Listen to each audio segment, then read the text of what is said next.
menganggap Bapak itu tidak hanya sebagai presiden, pemimpin besar revolusi itu, tapi juga sebagai bapak saya. Gitu.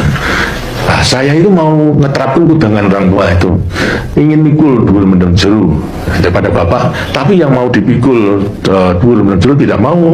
Nah, saya tanya kan, tenan mau gue udah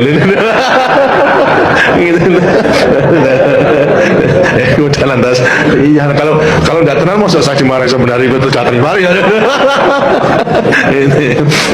Itulah daripada 2 Oktober sampai pada tanggal 11 Maret itu gitu.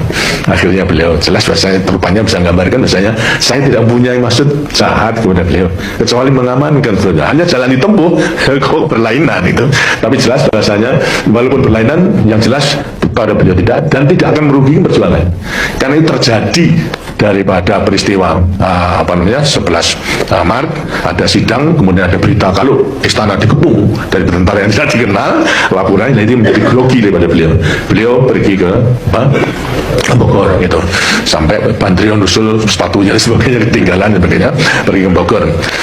Keadaan sudah sangat memprihatinkan, kasihan. Kemudian lantas 3 perwira kita yang sudah duduk daripada kabinet, 2 menteri, yang 1 Panglima Kodam, yang sudah Amir Mahmud, kemudian Pak Yusuf sama Pak Basuki Rahmat.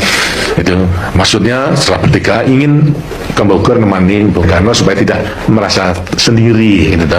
Jangan sampai terus diberikan informasi yang berlebihan, tidak. Saya dalam keadaan sakit waktu itu, kumat dan saya tiduran di tempat tidur. 3 perwira tersebut datang, kemudian lantas melaporkan kejadian di sidang kabinet tersebut. Bung Karno telah ke Bogor, kemudian minta izin sebagai komandannya, mereka akan menemani Bung Karno gitu.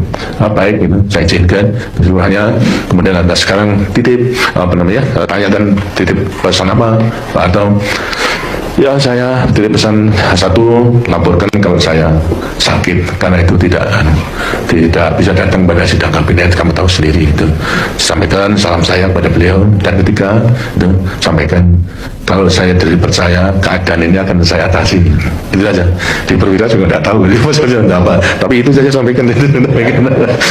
Kalau saya dipercayai, kemudian keadaan ini akan saya atasi. Berangkat, akhirnya datang di Bogor melaporkan, ya dimarahi itu karena angkatan darat tidak patuh dan sebagainya. Lantas sekarang bagaimana cara mengatasi? Ya, cara mengatasi barangkali dipercayakan kepada Pak Harto. Kemudian atas kurang percaya apa saya pada Harto. Sudah saya naikkan menjadi anu dan sebagainya. Itu bahkan kali perlu perintah. Akhirnya atas beliau kata, ya susunnya perintah.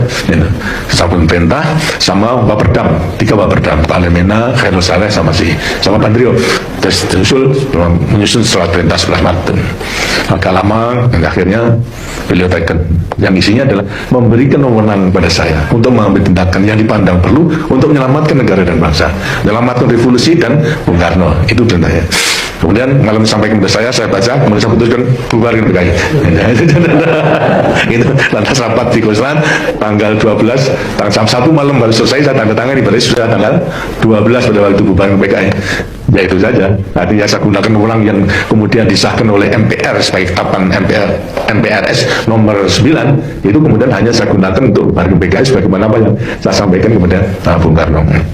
Akhirnya kemudian lantas ini barangkali entah bagaimana Pak Sandi Uno atau bagaimana, setelah membuat PKI nah semua Baperdam kan dimarahi. Kenapa bukan demikian? Itu lantas kirim Pak Lemina itu Baperdam kirim ke Jalan Haji Agus Salim, dulu saya masih di sana.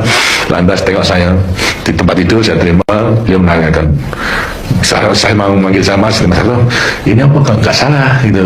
Bung Karno marah sekali. Oh enggak, saya enggak salah.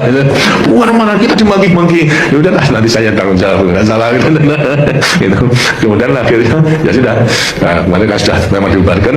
3 hari kemudian datang ke Jakarta. Beliau saya jemput, kan sudah keadaan baik. Kemudian ada lapor Pak, keadaan baik dan sebagainya. Ya tanya aja enggak saya bubar ke PKI. Oh bisa tahu kalau saya bubar ke PKI, tanya aja enggak. Padahal saya tanya, Pak sudah saya laksanakan, saya menjadi bumper, sekarang tinggal ngegongi. Pada kesempatan yang baik.